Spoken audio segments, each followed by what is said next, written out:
pledge allegiance to the flag of the United States of America and to the republic for which it stands, one nation, under God, indivisible, with liberty and justice for all. Dear Father, thank you for giving us another opportunity to meet for a meeting. Bless and be with each one here in this building. Bless the decision makers. Bless the citizens of this town, dear Father, also. Thank you, dear Lord, for loving us. Watch over us always, dear Father, and help us to be kind and considerate and thoughtful. Just be with us again during this time.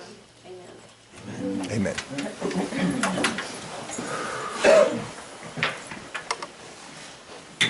I'd like to call the meeting to order, please.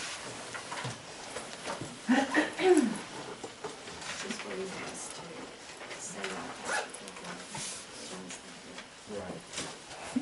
Okay, you probably see that Pastor Kilgore and John Hill's not here. Pastor Kilgore has a death in his family. He's in Alabama. And John Hill, he's been up like 36 hours or something and has no sleep, so. Okay, public comment period. Remember, it's no longer than 5 minutes each for each individual to speak. Yes, sir. Council, would you give Mr. Kendall, can I hear a motion and a second and a vote for Bob Kendall to speak in public comment period? I don't have to? No, just recognize Okay, you speak. I was told you could later last time. Council, okay? Yes. Hi, my name is Bob Kendall. I wanted to bring you up to date on some of the actions that I've taken because of the incident of January the 7th. I have filed a complaint to the U.S. Department of Justice against the town manager for a violation of my civil rights, my First Amendment rights to speak, in which he threatened to have me arrested for public disturbance and kept me out of the town hall for a week. I've been considering civil charges on slander, but I think I might save that because I might want to call him some names in the future. But I'm considering a civil charge on the false charge of public disturbance and the threat of arrest. I've submitted a list of witnesses to the U.S. Department of Justice, and I'm also considering, under a section of the Virginia Code of Virginia, a petition to look into the business of the town of Glasgow because of the way the town of Glasgow is handling or enforcing its codes and charter. It doesn't seem consistent to me, and I don't think it's being followed very well. And that would be under Code of Virginia 2.2-3713. So these are the things I'm considering. I wish that all this could have been handled in-house, but I didn't get any response, and so I just have to do what I got to do. I'm very sorry that it has had to come to this. I think it could have been handled in-house. I think it could have all come to some sort of compromise and acted like adults, like you wanted us to last week. But I'm just not getting any response from you guys. I need to point out that at the same time, I asked the council when I asked you guys to address this, so let's do this in a closed session so that we wouldn't interfere with things and not make it a public thing. And then I seen the advocate, Paul, making statements, town attorney making statements. The advocate called me up, I had to make a statement. You know, I don't know. I mean, I thought closed session meant that we keep it out in public, but that wasn't the case. Paul stated to the advocate that he was upset that morning because he was dealing with his father. Well, he must have been upset since the Friday before then, because that's when I asked to be put on the agenda. And on Monday night, the night before that incident, he told me I couldn't speak at the meeting. I wasn't on the agenda, and he wasn't going to let me speak in the public part of it. The next day, I went and with a witness to make sure, and same thing. So I mean, he must have been upset the whole weekend. Town attorney apparently got somebody to give him some of the remarks I had made on Facebook. The next day after the incident, and I was angry, and I said some things I probably would regret now. But all I can tell you to the town attorney is, if you feel like pressing the charges for electronic threats, go for it. I don't care how this winds up in court. It's going to wind up in court. You know, whether you charge me or I charge Paul, makes no difference to me. It'll all be brought up before the courts. So, anyway, I'm almost done. I got a few things here I want to say. I want to thank you for your inspiration to educate myself, even if it was negative. I think there's a lesson here. In physics, an action will produce an equal reaction. It's only in life the miracle of reaction occurs when there's no action. You guys are not responding to the citizens. You're not following the town code and charter, and you know you're not. And I can't do anything about it, and so I'm going to ask somebody from the outside to come look at the matter. Thank you very much. Someone else speak?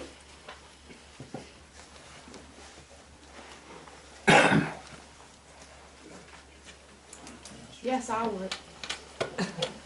Nobody else does. Natalie Harris. First off, I think all of y'all have heard from me before, and last time we were here last month, I spoke about my sewage problem. And I'd like to say that Mr. Parker had the town workers come up, and they dug my line up, and they fixed my sewage line, and I appreciate that. And it comes to find out, I had a tree root that had went over into the main line, which had been fixed, like Mr. Hammer had said, quite a while ago. But as we all know, things deteriorate, and the type of piping that was used is why the root was able to do that, and what it was replaced with should be a better situation. And of course, you all know I've taken pictures, and the town has workers requested that I send that information to Mr. Parker, and which I'm all about communication, as we know. So if Mr. Parker's willing to give me his email, I will send him the pictures and the video of that. And they've promised that they will be back to fix my yard and my driveway and all that stuff. So I'm waiting for the weather to dry up and clear up. I'm giving them the benefit of the doubt on fixing that. Okay. With that being said, however, the property across the street that I also was complaining about, the man coming and getting the tin, and he assured me that the town workers would be up there to clean that up. Well, that hasn't happened. And I'm not surprised, but I would like to know when that's going to be happening, when they're going to clean that up. Are they going to wait until they burn the next property? Which I know they're not going to do anything about giving away the refuse or whatever that is, because Ms. Sled has already spoken on that. So, but I'd like to know when they're going to come up and clean that up. And that's pretty much all I have at this time. Thank you. Anyone else? Yes, sir. Okay. Yes, sir. Yeah, okay. I don't know well, some people don't know me, but I'm just a concerned citizen. The two vehicles sitting down there in front of the video belongs to Hammer. They're an eyesore. They're not in inspection order, they're not licensed, they're not insured. They're illegally parked. I got a ticket, I was told, and had to pay $50 just because my vehicle broke down by an hour. And it's not only me, I can live with it. I don't live in Glasgow. But it's eye-catching. One guy stopped over at the store that day, and he said thought it had been an accident. Just sitting there, parked sideways. It looks like an accident. And what I can understand, they were moved out here, they driven with like license on them. And I don't know this, that she'll say, but the other citizens are concerned, and again, I think it's an eyesore. And I'd like to see it looked into. Thank you. Someone else?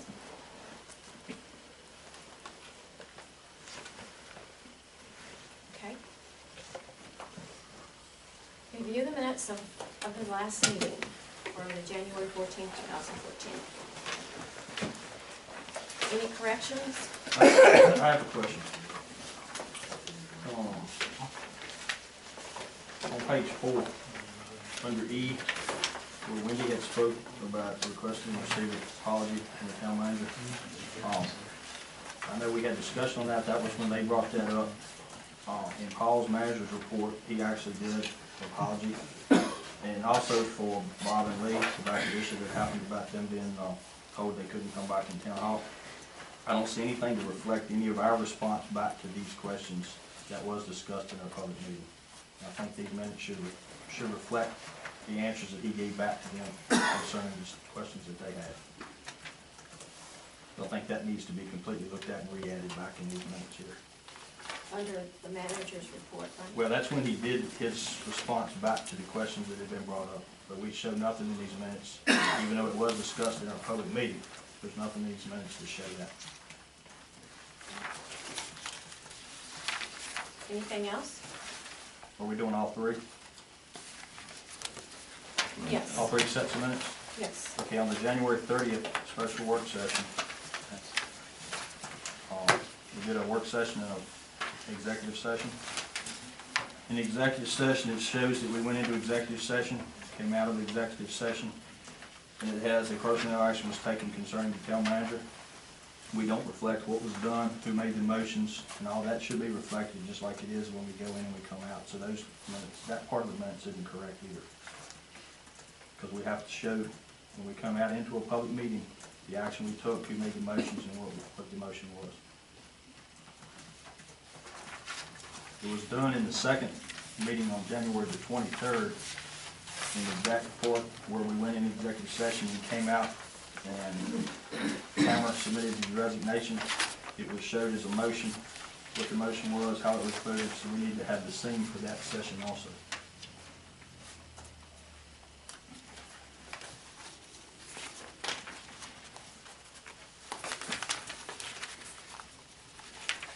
So I'm not sure if these minutes need to be reworked in those issues and put in here and then brought back to our next meeting for approval for all 3 minutes, since we probably should see what's put in them before we vote on. Anything done in an open session should be reflected. So if there's something that was said, and you're, basically, I think what you're saying is you don't want to approve them as they stand, because not everything that was done was in there. Myself personally, I'm not going to approve them as they're done correctly here. I mean, without adjustment. Now, the council can do what they want, but I'm just saying we need to follow, that's the procedure for how they're supposed to be done. I think that's appropriate. Council, do you go along with Roger? Yeah, did you take the minutes? You do have that information. And the other thing to that is, the main meetings for January 14th were all recorded. They're out there on the video, so it's not a problem for somebody to see what was talked about, what was discussed, but our minutes aren't reflecting some of the things that it probably should have in it.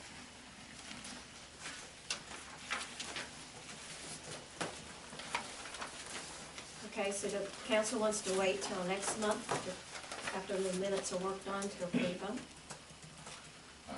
Okay. We'll make a motion. Yes. Hear a motion? We'll make a motion to what, agree to next month? Yes. So which they'll approve. Yes. And make sure that the minutes accurately reflect everything that took place in the public meeting. Yeah. All in favor, say yes. Yes. Okay. If you do it, you want you to make a motion. Why would you? Oh, you make your motion. I can do it. Yeah, we'll do it next time.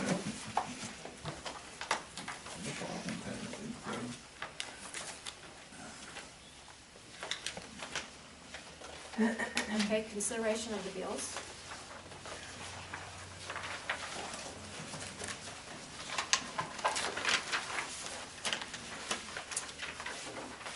just the only one that I can pretty say that, I'm looking, you know.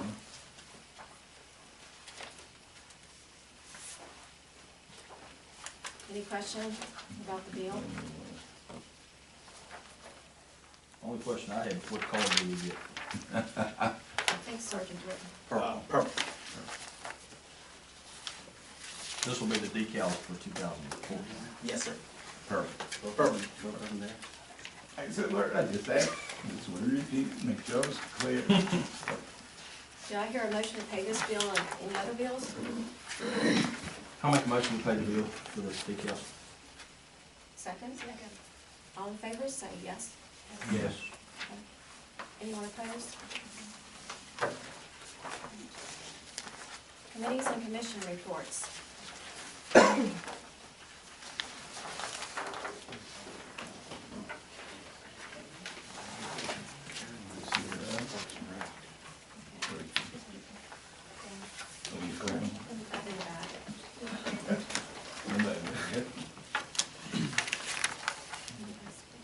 Carol, do you have a report for Parks and Rec? Do you have the report for Parks and Rec?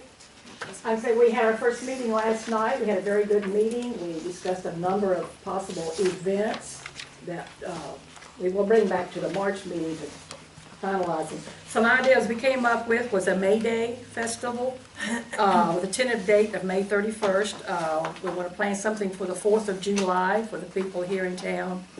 There was also just some discussion about an August Summer's End festival with like farmers market and vendors about mid-August to the end of August. And we talked more about barn quilts. We've had several who have committed to put barn quilts, including the fire department, food bank, and some others. And we discussed some possible improvements around the ballpark and redoing the bathrooms down there and fixing an area around the fencing to keep the players back behind the fence, possibly something like a dugout. So. Thank you. Is that all the committee and commission reports? Planning board meets Tuesday night.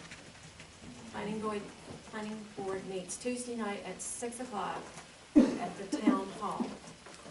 The 18th, I think. Please, activity report. Good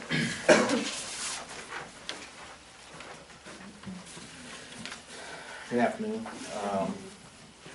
You all should have my activity report for the month of January. I had 18 calls, 12 traffic stops, 11 summonses, 1 warning, 4 meetings, 4 criminal investigations that were started. I had 4 admin days, 2 training days, 1 court appearance with fines of $988.65 collected. I was called out while I was off duty 13 times. Assisted the sheriff's office 3 times. My mileage for the month was 531.6. The fuel usage was 57.9 gallons. Also, you'll see that I was instructed by the town manager, whenever I am working, to patrol the entire length of Fitzley from end to end at least 1 hour during my shift, to see if we can calm down some of the speeders on Fitzley. Either stationary or moving, he left it at my discretion what to use. Spoke with the county building inspector. He and I are going to get together in the next couple of weeks after the snow is gone, and he's going to ride with me, and we're going to go take a look at some of the buildings that need to be looked at, and he's going to do what needs to be done. Yes, sir. Who has a copy of your next month's schedule? They have it. With that, so Paul know when you Paul work? has it, and Jane has a copy, and the dispatchers have a copy. I'd like for the mayor to have a copy. Yes, sir. That's not a problem. Okay, thank you. What did you say at the last meeting that the night out was going to be? The National Night Out is going to be August 5th, I believe, is the first Tuesday in August. I believe it's the 5th. And it's going to be at the softball field here in the town of Glasgow. The Community Watch president and vice president are going to head that up, and they have already started contacting folks. And we have a good turnout that's going to come in this year. Okay. Thank you. Thank you.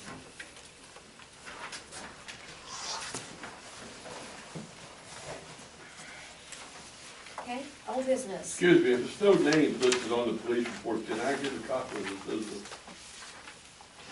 Thank you. Old business. Openings for Planning Commission, Zoning Board, and Parks and Recreation Committee. I was told we had 2 people that signed up for the Parks and Recreation Committee, and no one signed up for zoning, and 1 person submitted their name for the Planning Commission. So, council, you have to vote to accept. Planning Commission was Sergeant Aaron Britton. Zoning, there was no one. And Parks and Rec, it was Mrs. McClanahan, Reese, and, what's the Holland guy's name? Jacob Holland. So it was advertised on the February 5th newspaper ad, is that where that came out? That's what I'm looking at here. And Did we do it anywhere else? I mean, was it put in like the post office or library or anywhere else? I guess my only thing with it is, it's nothing personal, but I have a kind of issue with having employees on the commissions. I think as many citizens as we have in town, that we need to try to get a citizen as a kid instead of an employee that's been on some of the commissions. And also, we just appointed Reese to the zoning board and the planning commission. It would be really nice if we could find some more citizens, if somebody else's citizens to be on the Parks and Rec committee instead of the same person on all 3 boards.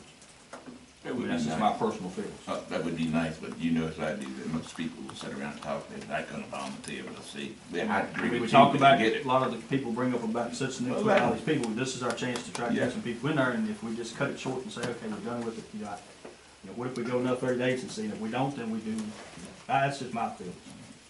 My feeling, we could go another 30 days, maybe we'll get some of these people that have. I'll so much volunteer to for the say. Parks and Rec. I mean, we could put it at the post office, when we could just, if we had 4 or 5 names, that'd be great, but it's trying to get citizen input into some of these. But that's just my feelings.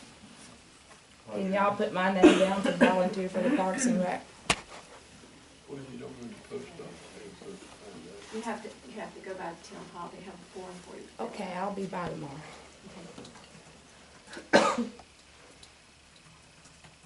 So continue to advertise for the zoning. And Parks and Rec. And I'm not saying we have to pay for that, I mean, we can put it out in the post office, library, a few places, just on a thing. I'm not saying we have to run ads and things for another couple of weeks, but we can do it in-house locally. Okay. Zoning and planning. You could put it on your website or about Glasgow Welcome Map too, might get some people that like. Okay, So I'll put it in the newsletter too. all right. Okay, next is letters to nonprofits.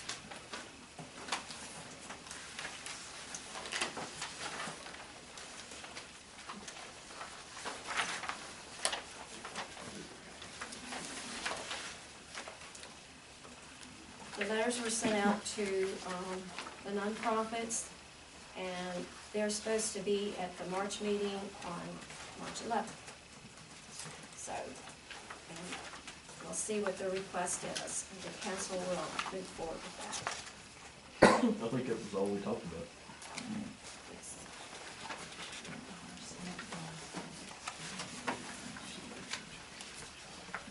Okay, new business. Springstead proposal. It did not arrive. You can take that off the agenda. Okay. Okay, I&I study proposal. I'm gonna ask Mr. Rankin to come up. We invited the engineers, we can start at the beginning and tell you what we did. Well, as many of y'all know, we have a tremendous amount of water that enters your sewer system during heavy rains. Okay. One of the areas that most concerns me is what goes out during normal flows. If you have rain that's coming in, then you have discharge into the ground during regular out, and you not flow heavy rains. Another thing we would have to look at, here he comes right now, Steve Steele can tell you more about that. Just in time. Stephen, come on in. Council, this is Stephen Steele from CHA Engineering, and I don't know the gentleman behind him. I'm Doug Hudgens. Doug, nice to see you again. I'll start where Jeff left off. We know we have an infiltration problem in our sewer system. The sewage plant is designed for 495,000 gallons a day. Our average daily flow is about 200, less than 200. And when it rains, it goes over to 1,800,000 to 1.5 million gallons a day.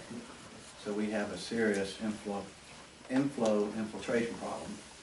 Last fall and winter, Jeff and I sent out a proposal to 2 or 3 firms. I think it was 3 firms. Thank you very much, Steve. And I'll introduce Steve in just a minute. And we got proposals back from McKinnon Creed, Manor and Craig, and CHA for professional services. It wasn't an RFP. We wanted to do something less than $50,000. So we asked for a proposal to do an I&I study first year, and we went over some elements with all these 3 firms, and Jeff and I both reviewed all 3 proposals, and we selected CHA based on their qualifications and their experience on doing I&I studies. And tonight, Steve Still and Doug is here to present their proposal to you, which you have in your package. And I'll turn it over to Mr. Stephen Steele.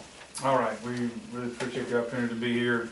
I'm going to keep this brief because nobody wants to hear anybody talk for more than about 15 minutes. So just wanted to give everybody a little overview of what we're going to plan on doing, both financially and technically, and give just a quick overview of where we've done this very same type of project and what kind of positive results we've had in other communities, as well as some contacts that any of you would be welcome to call and check up and see how pleased other areas were with what we were able to do with these types of studies. So, as Paul mentioned, on the financial side, which is usually what most folks are most concerned about, we've got a very reasonable plan that actually works with your fiscal budget and with future fiscal budgets. And so our plan is that this first piece of work works with the amount of money that's available now through June 30, and then that will set the framework for moving into the next stage.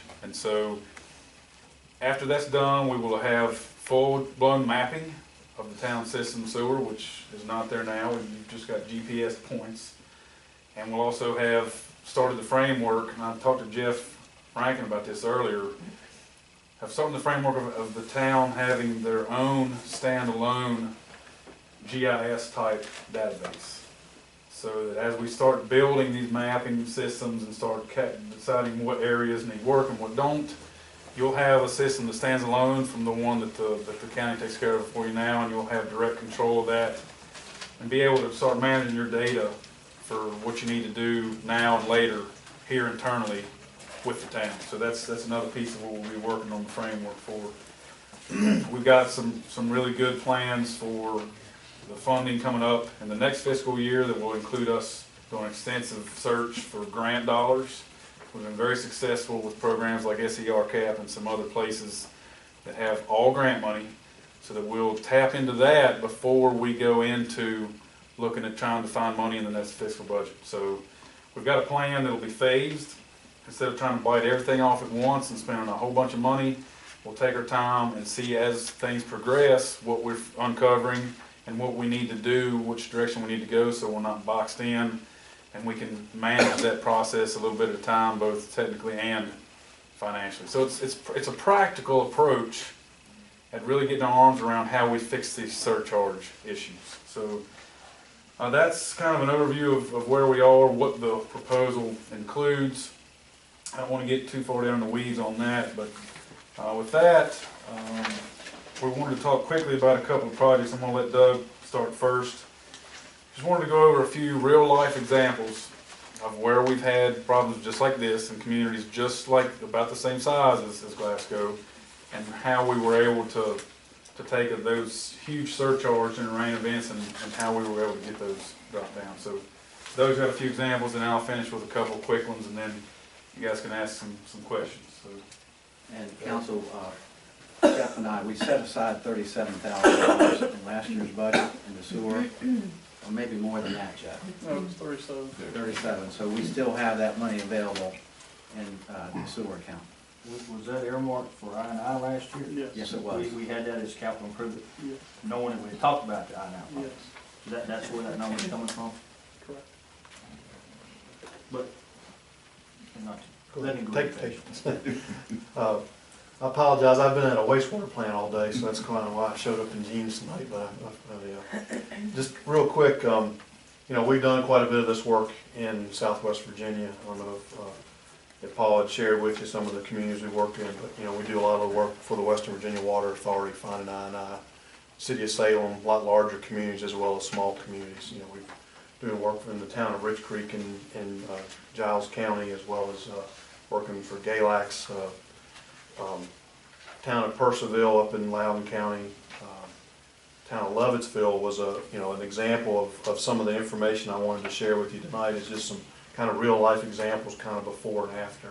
And our approach is typically to try to, you know, we're not going to go in and recommend to replace all your pipes. I mean, we try to find the places where you have, pick the low-hanging fruit, in other words, get the biggest bang for your buck, fix the locations that are most cost-effective to remove this typically inflow.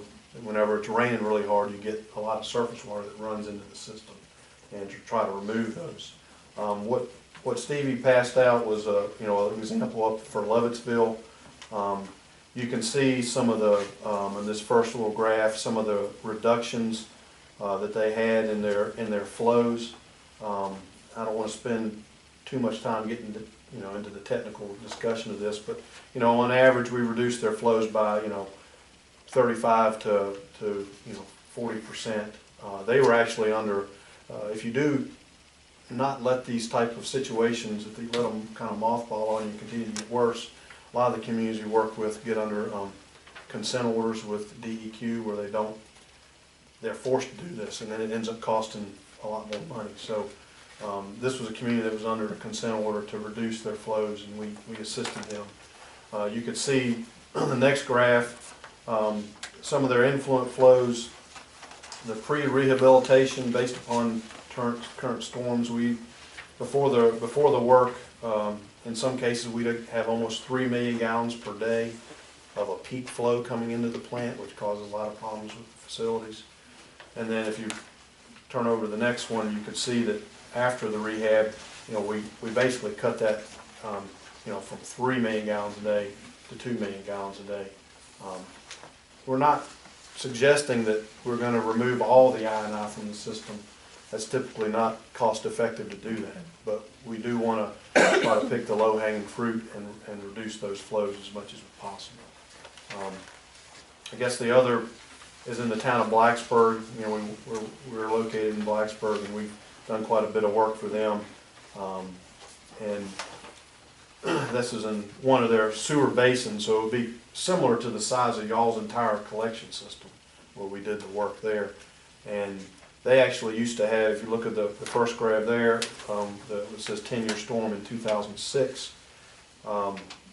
If you look at that data, they used to have flows as high as 2,500 gallons per minute during a 10-year storm, which is essentially once every 10 years you anticipate that.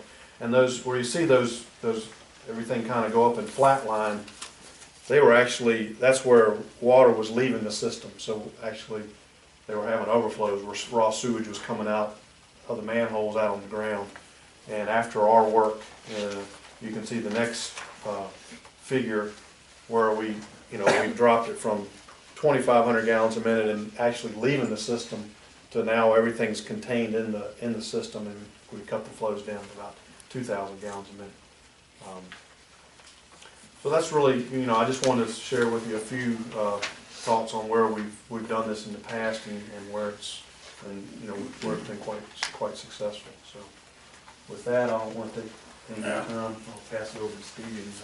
And then the last two graphs real quick, this is a job that we're doing, finishing up right now in the city of Covington. They too run a consent order. These are, you can see the first one that says West Chestnut Sewer Shed.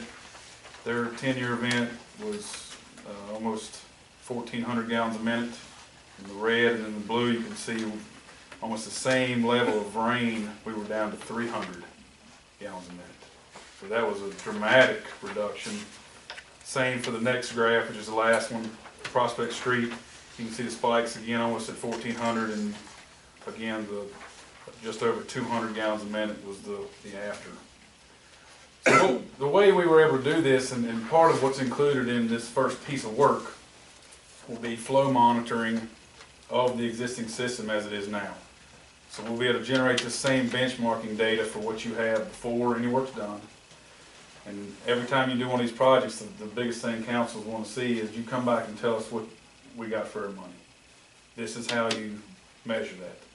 So we benchmark through the summer, through the heavy spring events that are coming up, so it's a very good timing to put those flow monitors in, start seeing what the system's doing right now.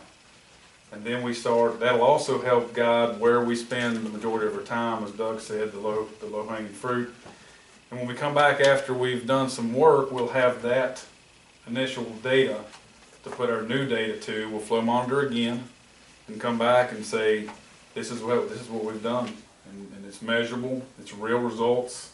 It's not something where you can say, well, all that stuff's buried underground. What the heck did we get for all that money? We can put it in graph. And so it's important that we do that because we need everybody to see where the improvements have happened and be able to show the public where their tax dollars were spent, that it was spent responsibly and there were good results for that. It's also good documentation for DEQ if they ever start trying to get into the town and do research on where you're having events. Maybe you do have some catastrophic breaks later, and they come back and say, well, you guys have to have a plan. Well, we're ahead of you. They've already got a plan going. Here's our progress, and then that kind of keeps them at bay because you're already being proactive and not waiting until something disastrous happens. So that's the quick 10-minute pitch that we were asked to keep it to. I'd love to answer any questions. I think it's a very positive move for the town. We're not only going to be able to generate some planning for immediate low-hanging fruit, but what does that look like in your financial fiscal budget 5 years out? How does that affect how you plan your rate structure over the next 5 years? I mean, all the things that you're dealing with now as far as when debt service drops in and how that coincides with what your taxpayers can handle on the revenue generation side. I mean, if you can't pay for the project, then you've wasted your time. So the financial piece and planning how that can work practically with the town budget is going to be part of what we help you guys plan out as well. So, what would phase 2 I&I study look like? Would that be more TVing speeds or smoke testing? Yeah, I mean, this first phase we get mapping done, we get manhole inspections done, which will have somebody pop a lid on every single manhole, look in there, see if there's roots growing in, see if they're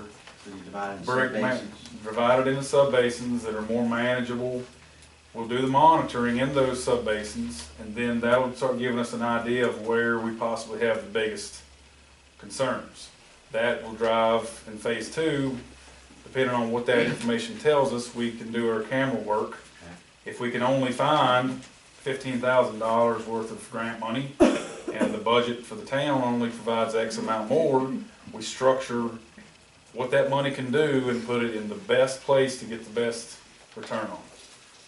And then we get as much done as we can for that money, and until we find some more grant money or we get to the next fiscal year, we just keep working iteratively until we can get to a point where we see what needs to be done now. We can wait for a few years and what parts of the system we can kind of check off and say, these are in pretty good shape. We don't have to worry about them anymore.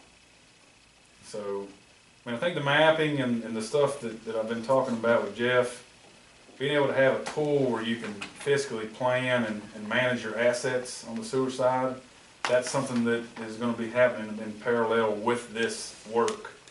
So we're not just putting together a plan on how to fix things, but we're developing a tool that you guys can use for a host of different things in that asset management stuff that Jeff's trying to develop right now. So the asset management thing that you're working on, which is a web-based part, is gonna be actually more than just a sewer part. I think what Jeff and I talked about, once that base mapping is set, you can use it for your water system, your sewer system, your buildings, your roads. We talked about being able to be able to tell how many actually square feet of asphalt that the town has, and you know, a lot of places get money from VDOT to help take care of the road systems. We've used that as a tool to make sure they're getting as much money as they should, and found out many times that it wasn't calculated as well as it should have, and they should have been getting more money to take care of that. So, you know, there's a host of things that can be useful once we get set up, and we'll use this project to get you into that so that we can start adding to it as many asset management layers as you guys would like to have. Into that same program. Correct. And I was telling Jeff, the good thing about that is they'll be on layers, so depending on what you're using it for, you can turn on just roads, just sewer, just water, just buildings, or overlay all of them on top of each other depending on what type of application you want to use it for. And I see on number 3 where field work, we're actually number 2, which is part of what that initial study is. The only thing you do out of task 3 is the 100 manhole condition assessment. All the rest of that's in addition to that initial cost. Am I reading that right? Yes, I think what. You said you do task 1, task 2, and do manhole inspections out of task 3. Correct. Anything else in task 3 is over and above. Well, what I did, we tried to put together the whole roadmap for you and show how far that first pot of money gets us. In which part you talking? The 37. Yeah, but it only gets the 100 manholes in task 3. Right. The rest of that's in addition to that. Or whatever it is. You're gonna do task 1, task 2, and you're gonna do 100 manholes in task 3. That's all for the initial. Yeah, I think that's right. But now, depending on how we progress, I think that could certainly shift as we get into the. Yeah, the manhole assessments, is that just looking at them, or is that actually getting down at them and taking a look around to see, or is that just popping top? No, they'll do a pretty extensive inspection of that. There's a host of things that we measure in there, which would show any visible surcharge lines as far as whether that sewer's backed up in that line. We measure down to it. The array of the inverts, how they are, actually measure the depth of them. Elevations and heights, based on like water flows and what's Right. covered up with water and what's not. Correct. All that's studied in Right. the actual manhole assessment. Right, and what this asset management tool will have, there'll be a picture.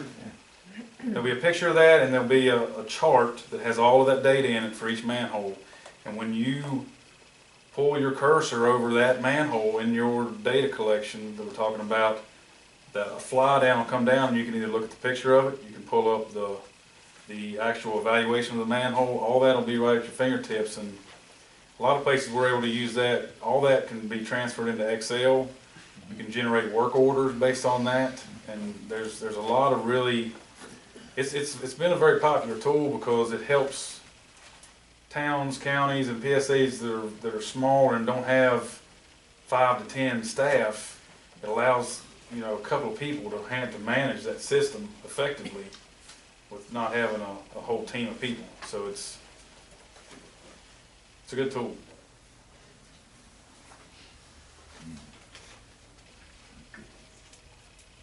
Any other questions? My next question, you had mentioned earlier before we started, there were 3 people that you selected from. What's the status with that? I still have them. How did we end up with them?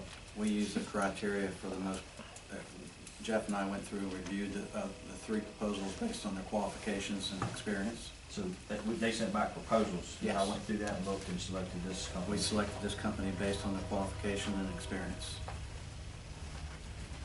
It was not a formal RFP. It was just a request, just a proposals from 3 companies that do this type of work. That's correct. I have the other 2 here, if you'd like to look at them. Now, was there, and I know, and I've been big on pushing for this I for several years, so it's like, I guess I'm talking about sides here. Did we not talk one time about trying to get a grant that would pay for an I study, which is kind of what he's doing, but we're looking at paying for that out of our budget? The first phase. Right, but is there grant money out there to do the initial, this study that he's doing here, instead of us paying for it? Through CERCAP and some of these other, I mean, how does that work? You know, what's out there? There's some SDRCAP money out there that would help pay, but their budget is totally expanded for this year, and they're not gonna be reloaded until up into the middle of the summer of this year. So, and there's no guarantee on how much is gonna be available and when.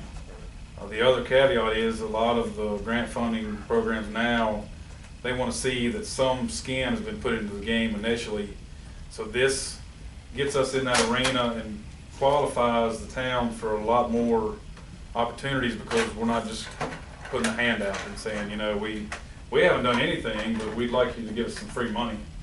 So you're saying that the CERCAP and these other places, after this initial study, is easily opened up for funding, Opens since up for you've a lot. already done the first step? Right, and when you go to them, it's just like if you go anywhere